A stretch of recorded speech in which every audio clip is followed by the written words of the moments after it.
이 글은 생명의 말씀에 관한 것입니다. 생명의 말씀은 태초부터 있었고 우리가 들었고 눈으로 보았으며 우리가 주목했고 손으로 만져본 것입니다.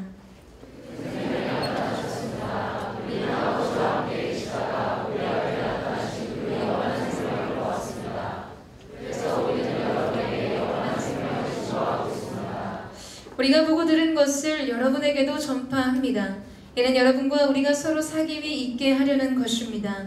우리의 사귐은 아버지와 그의 아들 예수 그리스도와 함께하는 사귐입니다. 우리가 이 글을 쓰는 것은 우리 서로의 기쁨이 가득 차고 넘치게 하려는 것입니다.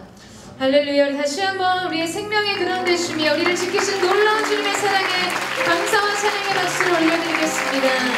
우리의 마음과 뜻과 정성을 다해 주님 한 분만을 예배하기를 원합니다. 할렐루야.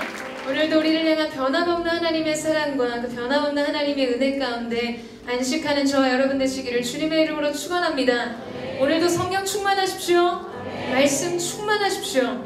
오늘 예배를 통해서 저와 여러분의 존재를 변화시키시고 새로운 부르심의 자리로 이끄실 주님의 이름을 찬양합니다. 얼마 전에 아이폰 관련한 그 아이디어 상품에 관한 기사를 본 일이 있었습니다. 미국 샌프란시스코의 한 중소기업에서 이 할로백 아이디어 필름을 개발한 것에 관한 내용이었는데요. 여러분 아이폰 많이 쓰셔서 알겠지만 아이폰 6와 또 아이폰 6 플러스 사용자는 이 메뉴에서 되돌아가기의 기능을 클릭할 때 왼쪽 상단에 있는 부분을 손가락으로 길게 뻗어야 합니다. 이 안드로이드 폰의 모니터 하단 좌측에 뒤로 가기 버튼이 있는 것과는 대비된 것이죠. 저는 뭐 핸드폰 광고를 하려고 나온 것은 아니에요. 여러분 그래서 아이폰 사용자들은 한 손으로 폰을 사용할 때 이 백 버튼을 누르기가 쉽지가 않습니다. 손가락 길이가 조금 겸손하신 분들은 폰을 떨어뜨리는 경우들이 왕왕 발생합니다. 그래서 그런 점들을 보완해서 개발된 상품이 바로 이 액정 필름이었어요.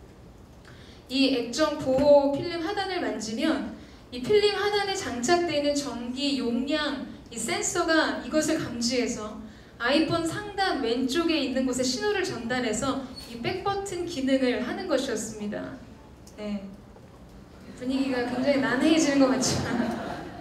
여러분 해를 거듭할수록 우리의 감탄을 자아내는 이 혁신적인 신기술들이 나오는 것을 보게 됐어요.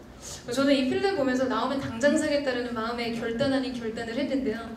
이 기사를 보고 몇몇 평소에 핸드폰을 자주 떨어뜨리는 지인들에게 이 기사를 보내주기도 했습니다. 그리고는 곰곰이 생각에 잠겼어요. 여러분 대부분의 혁신적인 기술 개발의 모토는 기술 결함이나 결점에 대한 보완으로부터 시작됩니다. 우리가 이야기하는 이 발명왕은 어떻게 탄생하는가? 여러분 불편함 속에서 탄생하게 되죠. 뭔가 부족한 환경 속에서 불편한 기능을 보완하기 위해서 생각하고 연구하다가 유레카, 통찰하는 생각의 아이디어를 얻게 되는 것입니다. 여러분 기독교 변증과 기독교의 교리의 발전은 교회 내에 침투했던 초대교회 이단들로 인해 시작되었습니다. 진리를 대적하고 거스리는 거짓 가르침으로부터 대항하기 위해 시작되었던 것이죠. 초대교회 성도들에 대한 핍박과 박해는 디아스포라를 일으켰고 곧 그것은 복음의 진보와 하나님 나라의 확장에 이르게 됩니다. 우리가 예수님의 사복음서의 기록과 같은 많은 기적의 이야기들, 여러분 잔치집에 포도주가 떨어진 이 엄청난 결격 사유로부터 기적의 실마리가 시작되었고 저녁 해질 무렵 빈들판에 허기진 회중들로 인해서 오병이어의 기적이 일어났습니다. 여러분 그렇다면 오늘 저와 여러분의 결점이라고 할 수 있는 것, 저와 여러분의 인생 속에 이건 정말 인생의 오점이라고 할 수 있는 삶의 결함과 같은 요소들이 있지 않습니까? 내 인생의 부족함의 요소들, 연약함과 실수와 실패와 내 삶 속에 주어지는 꽉 막힌 상황과 환경, 뭔가 어그러져 있는 관계들, 불편하고 부담스러운 삶의 모든 형편들은 여러분 그렇다면 우리에게 어떠한 가능성이 있는 것이라고 말해주고 있는 것일까요? 저는 개인적으로 그 학부 시절에 아들러의 열등감 이론을 굉장히 좋아했습니다. 열등감을 느끼는 요소를 극복하기 위해서 우리 안에 일어나는 성장의 에너지에 굉장히 매력을 느꼈어요. 그리고 그것을 저의 삶 속에 굉장히 많이 적용하기 위해서 노력했었는데요. 오늘 우리의 삶을 어렵게 만드는 모든 불편한 진실들은 여러분 사실 우리의 삶의 성장과 진보, 하나님의 놀라운 능력의 손길을 보게 하는 재료가 될 것입니다. 여러분 믿으세요? 우리가 어떠한 관점으로 우리의 인생의 문제들을 삶을 대할 것인가? 여러분 우리의 삶 가운데 믿음의 새로운 관점들이 열리는 은혜가 있게 되기를 주님의 이름으로 축원합니다. 우리의 삶 속에 주어진 사실 그 자체에 주저앉지 마십시오. 장애물을 디딤돌로 여기는 믿음의 능력, 새로운 관점의 세계가, 영적인 시야가 열려지는 은혜가 있게 되기를 주님의 이름으로 축원합니다. 같은 사실을 다른 사실로 만드는 것이에요. 혁신적인 영혼의 진보를 이루는 청년의 세대가 이루어지기를 여러분 저는 소원합니다. 우리에게 주어진 바꿀 수 없을 것 같아 보이는 인생의 결정적인 결정들 위에서, 그 인생의 삶의 모든 문제와 연약함 위에서 새로운 도전을 꿈꾸는 것입니다. 여러분 그렇게 우리가 하나님을 바라보고 우리가 믿음의 시선을 가지고 우리의 삶의 문제와 형편을 대할 때 하나님께서 우리를 통해 놀라운 하나님의 일들을 이루실 줄로 믿습니다. 여러분 그 시야, 믿음의 능력, 그 성장의 에너지, 그 하나님의 도우심의 손길이 오늘 예배하는 저와 여러분 가운데 있게 되기를 주님의 이름으로 축원합니다. 우리 그 마음을 담아서 옆 사람과 한번 인사했으면 좋겠는데요. 같은 사실을 다른 사실로 만드십시오. 이렇게 한번 축복하시겠어요? 영적인 혁신을 이루십시오. 이렇게 축복하시죠. 네, 여러분 그래서 우리에게 주어진 연약함과 또 부족한 삶의 모습과 인생의 결함과 같아 보이는 그 모든 문제들로부터 우리 인생의 기적이 시작되어지고 하나님의 놀라운 손의 능력이 나타나는 은혜가 있을 것입니다. 오늘은 요한일서에 대한 새로운 강해가 시작이 됩니다. 당시 이 서신서를 기록한 요한의 저술 시점은 2세기 정도로 생각하고 있습니다. 당시 교회 내에는 앞서 이야기한 것처럼 영지주의라는 이단이 침투해서 예수 그리스도의 인성과 십자가의 죽음을 가연적인 사건으로 부인하고 이 지적인 것과 영적인 것은 선한 것이지만 육적인 것은 악하고 부정한 것으로 여기는 사조를 불러일으키게 되었습니다. 요한은 이런 적대자들의 견해와 집중적으로 논의를 벌이면서 오늘의 말씀을 기록하게 됩니다. 우리 1절에서 2절 말씀을 같이 한번 읽도록 하겠습니다. 1절에서 2절 말씀 시작.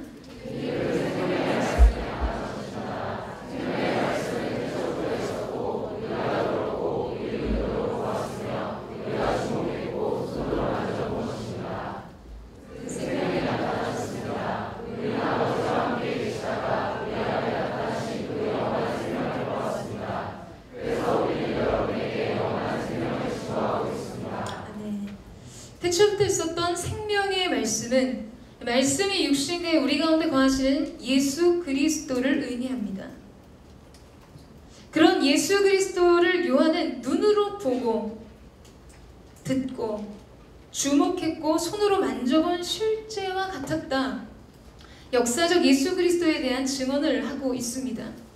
제가 이스라엘에 갔을 때 가장 감격스러웠던 것 중에 하나가 여러분 이 역사 속에 실제 하셨던 예수님께서 그분의 발을 땅에 딛고 거니셨던 것, 물리적으로 공간 속에 그분이 거하시고 바람을 맞고 생물을 마시던 그곳에 제가 있다는 사실 자체가 너무나 경이롭고 감격스러웠습니다. 그런데 오늘 요한은 그분을 묵상한 것에서 그친 것이 아니라 그분을 보고 그분의 음성을 듣고 그분을 손으로 만져보았다고 증언하고 있어요. 예수님을 실제하는 실체로서 경험했던 것이죠. 여러분 이것은 예수님의 성육신과 십자가의 사건을 부인하는 영지주의 이단들에 대한 증언이기도 하지만 오늘날 우리에게 중요한 질문을 던져주는 말씀이기도 합니다. 그것은 바로 생명의 말씀, 곧 예수 그리스도가 내 인생의 실제인가 하는 것에 대한 질문입니다. 오늘 요한이 말하고 있는 그분은 눈으로 보고 귀로 듣고 손으로 만짐받은 실제하는 실체였습니다. 여러분, 그렇다면 오늘 이곳에서 예수 그리스도의 이름을 부르고 그분의 말씀을 듣고 그분의 임재 속에서 예배하는 여러분에게도 예수 그리스도는 실제하는 실체이십니까? 네, 아멘이시죠? 그러나 우리는 더 깊은 질문의 부름 속에 반응하며 나아가야 할 것입니다. 여러분, 요사이 온 나라가 완전 메르스의 패닉에 빠졌어요. 여러분, 손소독제, 마스크 완전 품절 현상입니다. 저도 나름 손 좀 깨끗하게 해보겠다고 몇 군데 약국을 가봤지만 다 품절이고 뭐 없어요. 학교마다 휴교에 들어가고 한 시골 마을은 통째로 격리가 되었어요. 통제가 되기까지 했습니다. 어제 같은 공휴일 주말이 여러분 얼마나 한산했는지, 교회 오기 편해서 얼마나 그 마음 한편으로는 즐거웠는지 몰라요. 아파도 참겠다. 신문 기사입니다. 병원도 가지 않아요. 오늘도 저희 예배하는 한 20-30% 지체들이 예배에 참석 못한 것 같이 보이는데요.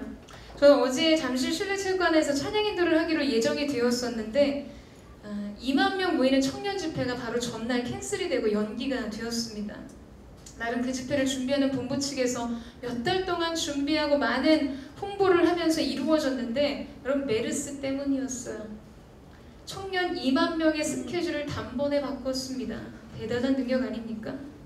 여러분, 요새 전철 편하게 타는 방법 알려드릴까요? 개인 공간의 확보, 넉넉한 자리를 확보한 채 내가 목적지까지 가고 싶다. 그러면 여러분, 굉장히 단순합니다. 깊은 복식호흡으로 저 아래에 있는 그 가상의 기침을 끌어올리셔서 한번 힘있게 기침해보세요. 홍해가 갈라진 현상을 목도하게 될 것입니다. 갑자기 길이 열리는 것이에요. 넉넉한 자리가 확보됩니다.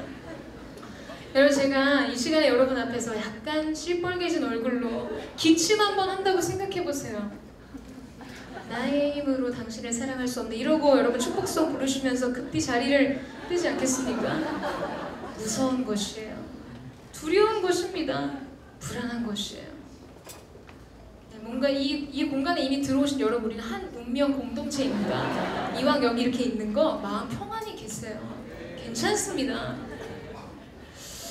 여러분, 뭐가 두려운 걸까요? 뭐가 불안한 것일까요? 뭐가 염려되는 것일까요?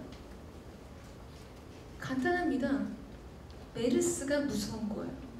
메르스 바이러스가 그렇습니다. 우리 육안으로는 확인조차 되지 않는 미세한 바이러스 그 균, 그러나 그것은 너무나 생생한 현실적인 실체이고 실제인 것이에요. 그래서 눈에 보이지 않는 그 메르스 바이러스를 대하는 우리의 반응이 이렇듯 실제적이고 현실적이어지는 것입니다. 그것은 살아있는 결정체, 실체로 여기기 때문이죠. 오늘 나의 운명을 좌우할 수 있는 두려운 실체로 받아들이고 있기 때문입니다. 그러니까 여러분, 2만 명의 스케줄이 한 번에 날아가기도 하고, 네, 방학 아니면 있을 수 없는 집에서 푹 안식할 수 있는 기회들이 주어지는 것 아니겠습니까? 보이지 않는 세계가 보이는 세계를 움직이고 있는 것이죠. 자, 그렇다면 저는 여러분에게 질문하고 싶습니다. 여러분의 인생 속에서 예수란 과연 어떻습니까? 그분이 여러분의 세계를 주도하고 움직이게 하는 보이지 않는 세계이십니까? 여러분, 어떠세요? 여러분에게 질문하고 싶어요. 그리고 저희 자신에게 질문하고 싶습니다. 예수 그리스도의 이름이 모든 강력을 파하는 능력이 맞습니까? 네. 내 인생의 모든 가치를 쏟아 부어 드릴 만한 분이 맞으세요? 네. 오늘 우리가 찬양하며 고백한 것처럼 예수의 피가 모든 것을 새롭게 하고 예수의 피가 모든 것을 온전케 하는 능력이 맞습니까? 네. 그런데 우리의 삶이 마치 행 떨어진 주문서를 외우듯이 그렇게 그분의 이름을 부를 때가 있다는 거예요.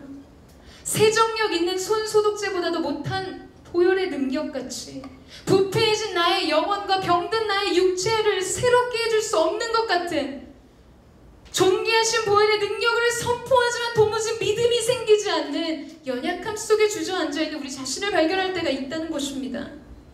우리의 존재를 과연 바꿀 수 있을 것 같아 보이지 않는 무력해 보이는 복음, 그분의 십자가. 관념 속에서만 맴돌다가 그저 큐티차게 몇 자 끄적이게 되는 묵상과 적용 정도로 여러분, 우리의 고백이 끝나고 있지는 않냐라는 것입니다. 여러분, 예수가 메르스 바이러스보다 우리의 인생의 실제가 아니라는 거예요. 오늘 예수님이 여러분의 인생에 어떠한 행동 수칙대에 변화를 주셨습니까?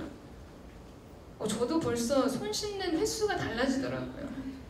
이게 뭔가 좀 증상을 확인하고 대하게 되는 것까지는 아닌데, 여러분, 뭔가 우리의 행동에 변화가 일어나지 않습니까? 우리가 그것을 실제하는 실체로 여기기 때문에 현실적인 반응과 변화를 우리가 갖게 된다는 것이죠.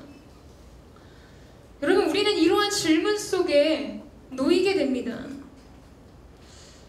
눈에 보이지 않는 세균 바이러스보다도 예수 그리스도가 우리의 인생의 행동을 결정하고 우리를 움직이게 하는 능력을 갖지 못한다는 사실, 이 충격적인 사실 앞에 마주하게 된다는 것이죠. 여러분, 그렇지 않아요? 그거는 좀 다르지. 여러분, 그렇지 않습니다. 신앙은 관념이 아니에요. 오늘 우리가 부르는 존귀하신 예수 그리스도는 오늘도 우리 가운데 역사하시는, 실제하시는 실체와 같습니다. 아멘. 여러분, 믿으세요? 아멘. 우리가 정말 그분을 살아계신 하나님의 아들로 오늘도 우리의 삶을 변화시키는 능력으로 여긴다면 그분을 대하는 우리의 삶의 태도, 우리의 삶에는 반드시 변화가 일어나야 할 것입니다. 아멘. 그런데 왜 예수님은 우리의 삶의 실제가 되지 못하는가? 우린 이러한 질문을 던지지 않을 수가 없습니다. 여러분, 우리의 인생 속에 무엇이 실제인가는 그가 무엇을 믿고 있느냐의 문제와 같습니다. 여러분과 한 영상을 나누고 싶은데요. 제가 얼마 전 페이스북에서 본 영상입니다.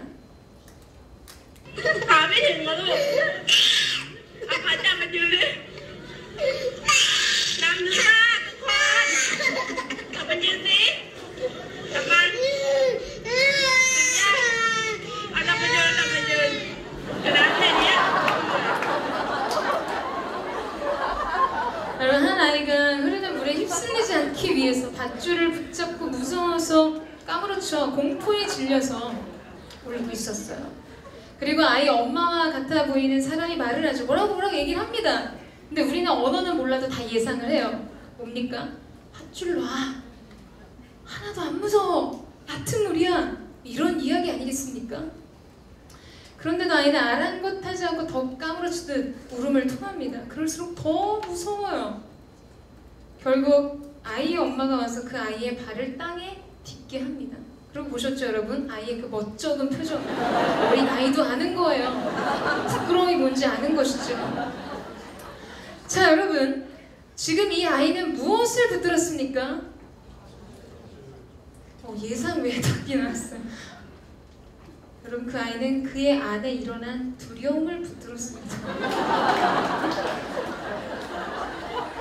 괜찮아요? 일단 그런 반응을 보인다는 것이 굉장히 훌륭한 예배자의 태도입니다. 반응하는 자는 복이 있나니 기름 부으심이 너희 것이라. 네, 여러분, 이 아이는 지금 그의 안에 일어난 두려움을 붙들었던 것이죠. 지금 그는 무엇을 믿었습니까? 그 두려움이 만들어낸 상황에 대한 해석을 믿었던 것이에요. 실제하는 상황을 사실로 받아들인 것이 아니라 내가 붙든 두려움이 만든 상황에 대한 해석을 사실로 받아들였다는 것이죠. 아무리 엄마가 괜찮다라고 소리를 질러도 아이에게 그것은 진실이 아니었습니다. 두려움은 실제보다 문제를 더 크게 보이게 함으로써 여러분, 사람들에게 그것을 견디는 힘을 잃게 만듭니다. 이 아이가 붙들고 믿었던 것은 엄마의 말이 아니라 그에게 일어난 두려움과 그 두려움이 해석해낸 상황에 대한 결론이었죠. 사랑하는 여러분, 우리가 무엇을 믿고 무엇을 붙드냐가 우리 삶의 실제가 된다는 것입니다.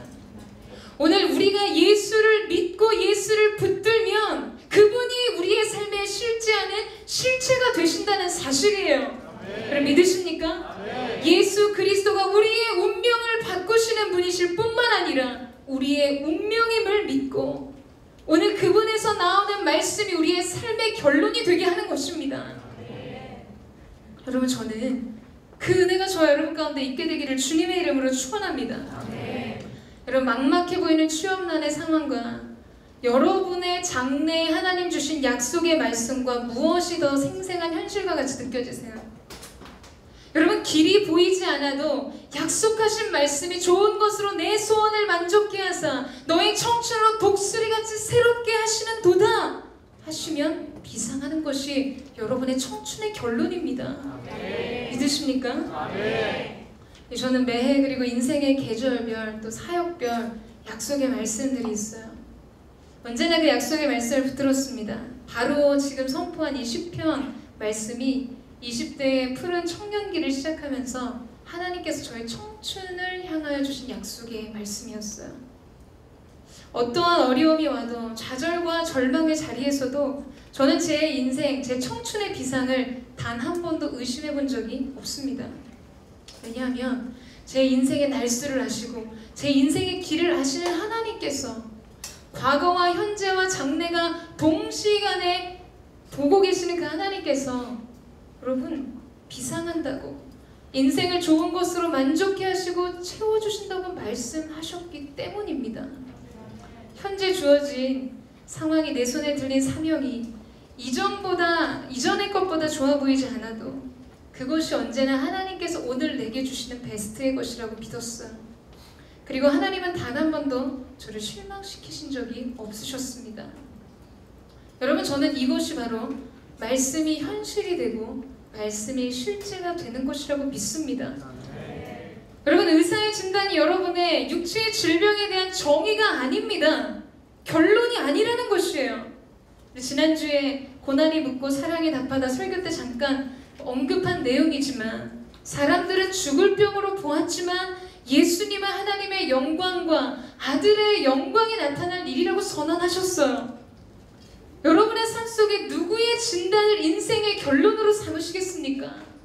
하나님의 입에서 나오시는 말씀이 여러분의 인생을 결정하는 진리의 결론 되기를 주님의 이름으로 축원합니다. 여러분의 오늘의 감정이 무엇으로 좌지우지 되십니까? 어쩌다 지나친 사람들, 관계 속의 사람들이 흘린 눈빛에 기분이 상해요. 그냥 어쩌다 뱉은 그들의 말에 마음이 상합니다. 짜증이 나요.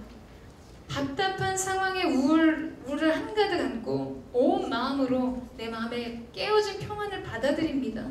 수용하는 거예요. 여러분, 우리는 왜 이토록 자주 하나님의 임재와 말씀 아닌 것을 가지고 우리의 감정을 주관하도록 내어주는 것일까요? 여러분, 여러분의 삶 속에 여러분의 마음과 여러분의 감정을 상황과 환경과 주어진 삶의 요소가 아닌 하나님의 말씀과 하나님의 임재가 다스리고 주관하는 은혜가 있게 되기를 주님의 이름으로 축원합니다. 여러분, 그리스도에 대해서도 세상의 전망과 의견은 분분했습니다. 나사렛에서 무슨 선한 것이 나오겠느냐 사람들은 말했어요. 그것이 세상 사람들의 전망입니다. 그가 가진 배경과 소유와 스펙으로 인생을 판단하고 결정짓는 태도 말이죠. 그런데 성경은 말해줍니다. 베들레헴 에브라다야, 너는 유다족 속 중에 작을지라도 이스라엘을 다스리는 자가 내게서 나올 것이다. 할렐루야. 아멘이시죠? 여러분, 성경의 역사 속에서 세상의 사람과 세상의 어떠한 판단과 어떤 예측과 어떤 전망을 하든 하나님 나라의 역사의 결론은 약속하신 말씀 안에 이루어졌습니다. 약속하신 말씀대로 이루어졌다는 것이에요. 하나님의 말씀이 역사의 결론이 되었다는 것입니다. 사랑하는 여러분, 저는 오늘 여러분의 인생이 하나님의 말씀을 붙드는 은혜, 말씀의 본체가 되시는 예수 그리스도를 붙드는 은혜가 있게 되기를 주님의 이름으로 축원합니다. 이것이 예수를 삶의 실제로, 그분의 말씀을 삶의 실체로 경험하는 삶이라는 것이죠. 여러분, 그렇게 주님 앞에 반응하는 여러분의 삶은 반드시 새로운 변화를 경험하게 될 것입니다. 새로운 부르심에 응답하는 자리로 나아가게 될 줄로 믿습니다. 그렇게 행하실 주님의 이름을 찬양합니다. 우리 옆에 사람에게 이렇게 한번 인사해 주셨으면 좋겠는데요. 예수가 결론입니다. 말씀의 능력으로 살아가십시오. 한번 축복하시겠어요? 자, 이제 우리 3절 말씀을 같이 한번 읽겠습니다. 3절 말씀 시작.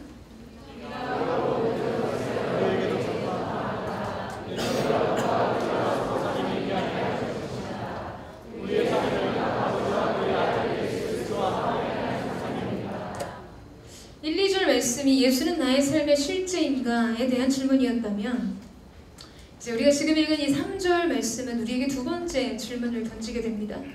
그것은 당신은 예수님과 어떠한 관계입니까? 라는 질문이죠. 예수님과 어떠한 사귐의 관계를 갖고 있냐라는 것입니다. 그리스도와의 깊은 내적인 관계를 경험하고 있는가에 대한 물음입니다. 여러분, 예수님과 어떤 관계를 맺고 계세요? 나 그분과 굉장히 친하다고 이렇게 자신있게 말할 수 있는 분 계십니까? 적어도 은혜롭게 아멘 하시면 됩니다. 여러분, 그런 예수님과의 친밀한 사귐의 관계를 누리시기를 축원합니다. 제가 어느 날 회의를 마치고 교회 주변에 있는 카페에 가서 커피를 주문하려고 캐시하는 데 앞에 이렇게 섰어요. 제가 늘 가는 단골이었습니다.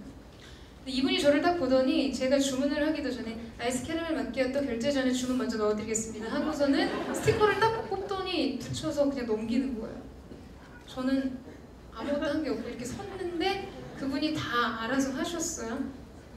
약간 황당해서 웃음이 나왔는데 대체 그 자신감은 어디서 나오나? 지금 저한테 친한 척 하시는 거예요? 라고 말을 하고 결제를, 물론 속으로 말하고 결제를 했습니다. 여러분, 이 자신감의 근거는 도대체 무엇일까요? 경험이죠. 경험입니다. 그 사람의 기호를 경험적으로 알았기 때문에 생기는 판단이라는 것이죠. 여러분, 알매도 깊이가 있습니다. 깊이가 달라요. 많이 경험할수록 더 많은 것을 알게 되고 자신이 알고 있는 것에 대한 확신과 믿음이 생기기 마련입니다. 너무나 확신해요. 너무나 많은 순간 그 사람의 반응을 내가 경험했기 때문에, 그 사람의 기쁨과 그 사람의 소망과 갈망을 내가 경험했기 때문에 아는 것이에요. 그리고 그 알에 대한 확신과 견고한 믿음이 있게 됩니다. 여러분, 우리의 삶의 대다수의 이 믿음에 관한 문제는 하나님이 어떠한 분이신지, 그분이 어떠한 일을 행하실 수 있는 분인지에 대한 의심과 오해가 아닙니다. 적어도 이곳에 앉아 계신 정도의 예배자라면 하나님 그분이 우리의 인생의 주관자가 되시고, 그분의 말씀 한마디로 천지가 창조되었고, 그분이 우리의 인생을 이끄시는 분이시라는 사실, 전능하신 하나님의 능력의 손길에 대한 신뢰는 누구나 다 갖고 있을 것입니다. 동의하시죠? 근데 우리의 삶의 믿음의 문제는 그것이 아니라는 것이에요. 우리의 삶의 믿음의 문제란 무엇인가?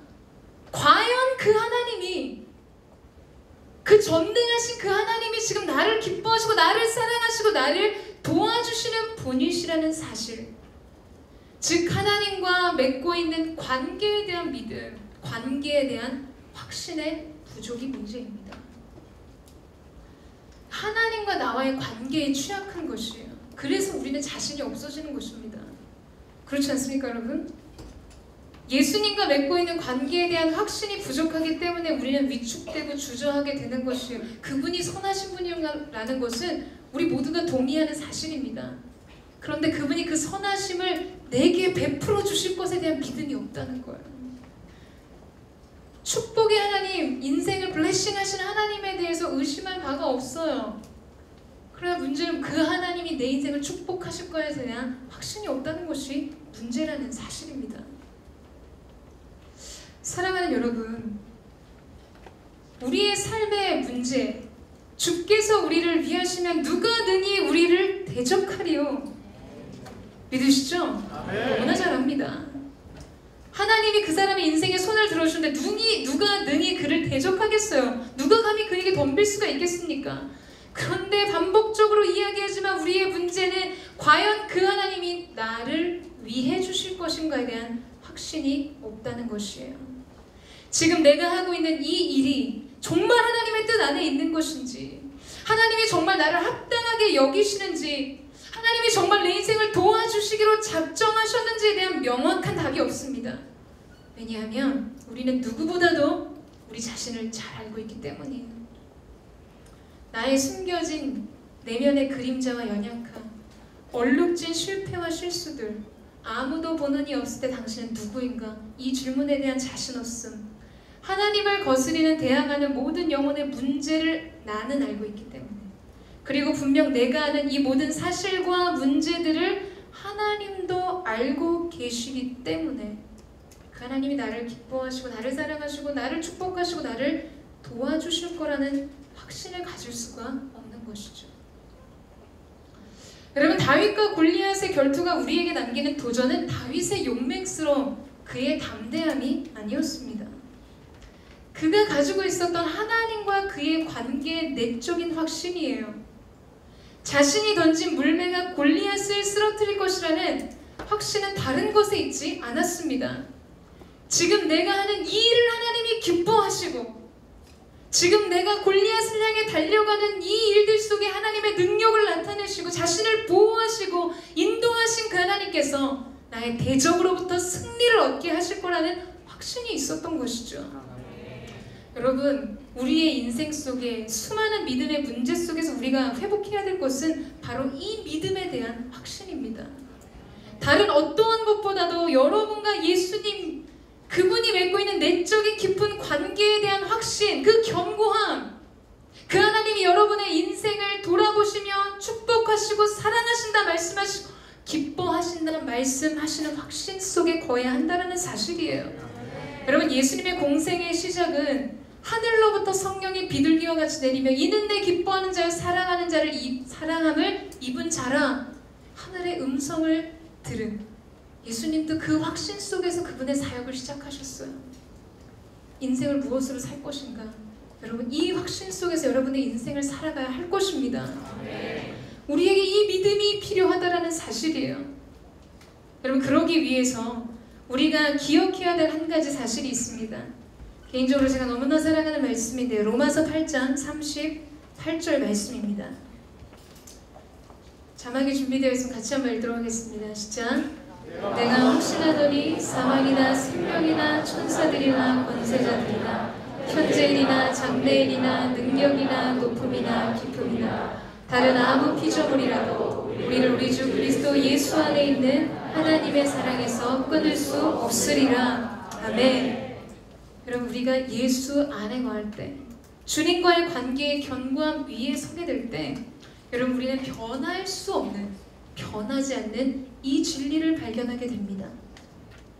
죽음과 생명도, 천사자들이나 악한 영들이나 우리의 과거나 현재나 장래의 어떤 일이라 할지라도 세상의 그 어떤 것도 그리스도 안에 있는 하나님의 사랑에서 우리를 끊을 수 없다라는 사실이에요. 여러분, 이 사실을 믿으십니까? 아멘. 여러분, 이 사실을 믿으셔야 합니다. 아멘. 이 확신 속에 거하셔야 해요. 그것이 우리의 변하지 않는 죄인된 삶의 체질을 할지라도, 빈번하게 반복되는 실수와 실패라 할지라도, 어떠한 것도 그리스도 안에 있는 하나님의 사랑에서 우리를 끊을 수 없다라는 것이에요. 여러분, 이 사실이 여러분의 인생 가운데 주는 평안과 자유와 소망과 기쁨을 누리는 은혜가 있게 되기를 주님의 이름으로 축원합니다. 그리고 더 깊은 사귐의 관계로 나아가세요. 여러분의 인생에 숨겨져 있는 여러분의 장래 일들에 대한 하나님의 계획과 지혜와 계시의 영을 기름 부음 받는 저와 여러분 되시기를 주님의 이름으로 축원합니다. 네, 마지막으로 4절 말씀을 같이 한번 읽겠습니다. 4절 말씀 시작.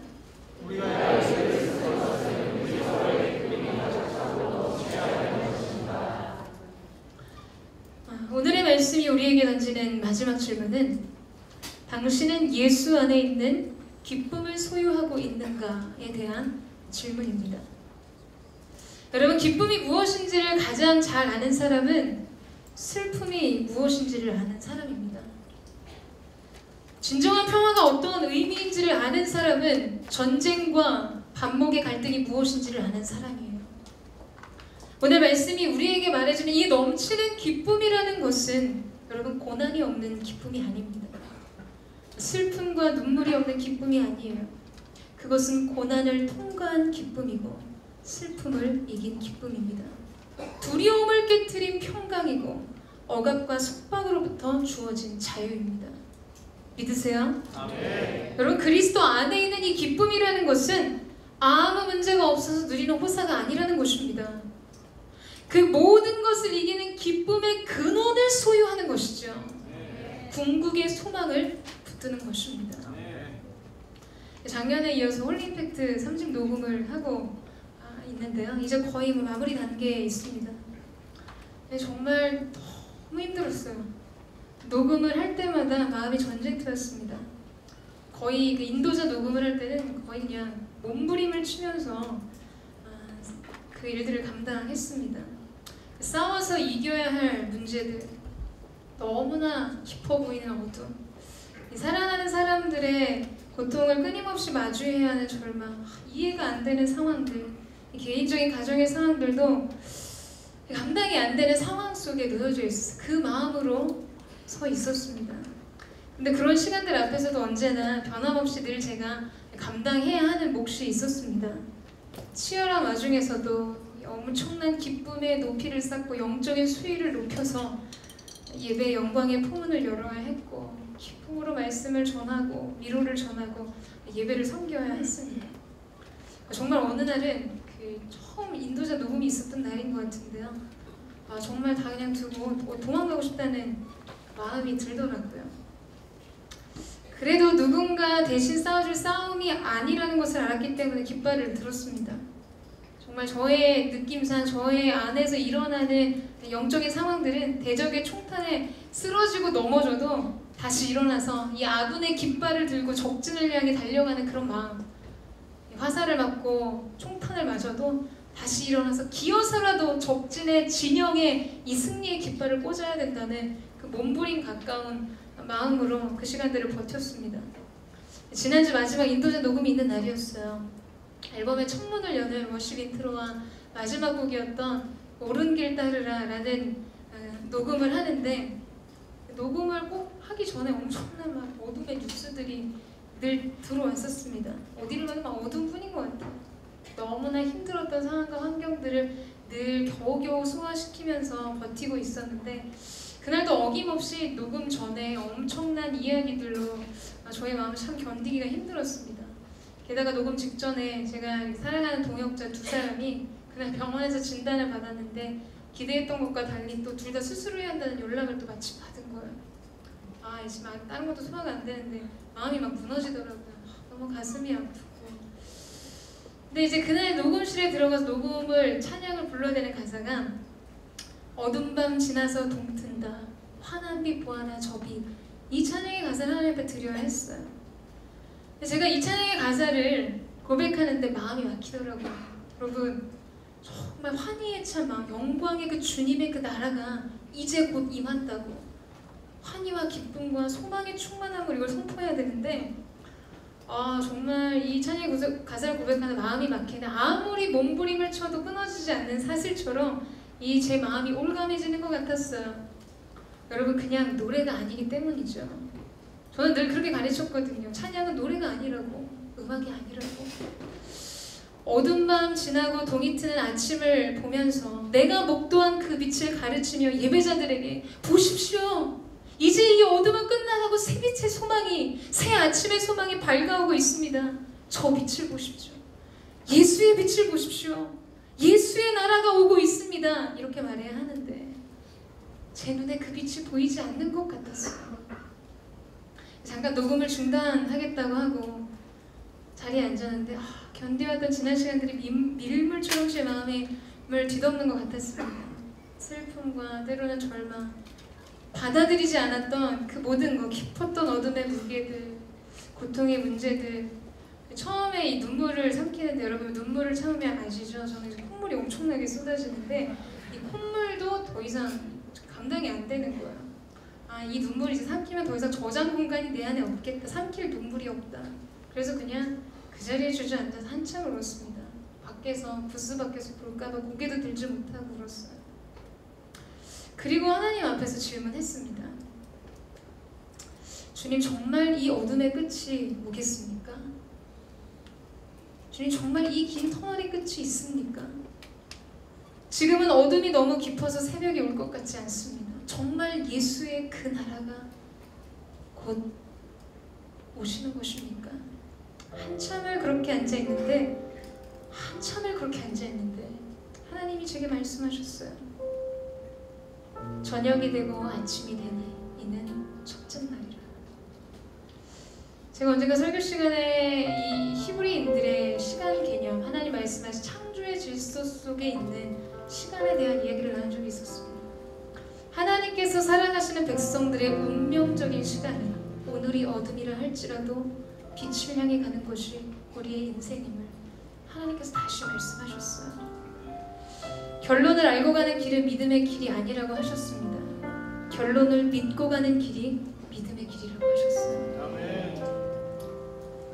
막힌 코를 풀고 다시 일어나 녹음을 시작하는데 하나님께서 찬양의 마지막 선포를 이렇게 하게 하셨습니다. 새 소망의 아침으로 우리를 이끄실 주님을 찬양합니다. 여러분, 우리는 그 이야기를 잘 알죠. 어둠이 가장 깊을 때 새벽이 가장 가까이 와 있다고. 그러나 여러분, 이것은 아름다운 서정적인 시적인 고백이 아니라 분투하는 치열한 삶의 현장 속에서 믿음으로 하나님께서 우리 인생에 베푸시는 기쁨의 결론과 소망을 바라볼 때 주어지는 것입니다.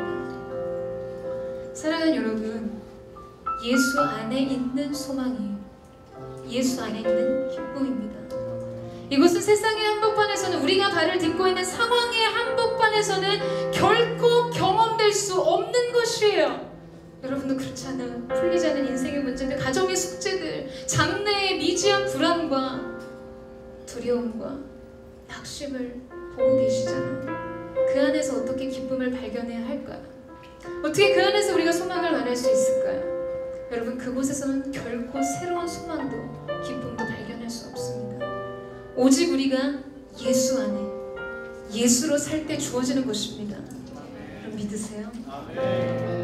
고난이 없는 기쁨이 아닌 고난을 통과한 기쁨으로, 두려움이 없는 평강이 아닌 두려움을 이긴 평강으로, 절망이 없는 소망이 아닌 절망을 뛰어넘은 소망으로 그리스도 안에 있는 생명과 소망과 기쁨을 여러분 안에서 누리는 은혜가 있게 되기를 주님의 이름으로 축원합니다.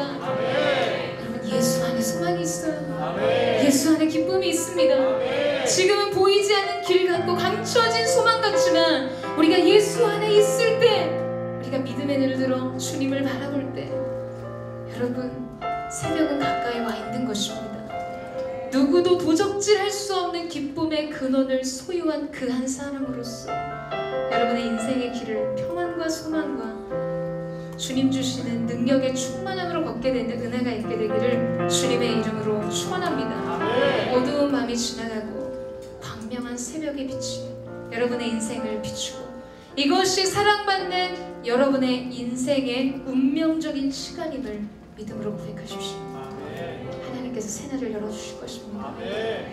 이 시간 함께 기도하며 찬양하며 주님 보좌 앞에 나아갔으면 좋겠습니다. 사랑하는 주님, 예수로 사는 인생 살게 하여 주십시오. 예수 그리스도가 우리의 삶의 그 어떠한 것보다 생생한 현실이 되게 하시고, 말씀의 본체가 되시는 주님의 입에서 선포되어지는 그 모든 말씀이 우리의 삶의 능력이 되게 하여 주옵소서. 사랑하는 주님, 사랑하는 예수님, 우리를 주님의 사랑의 능력으로 붙들어 주시옵소서.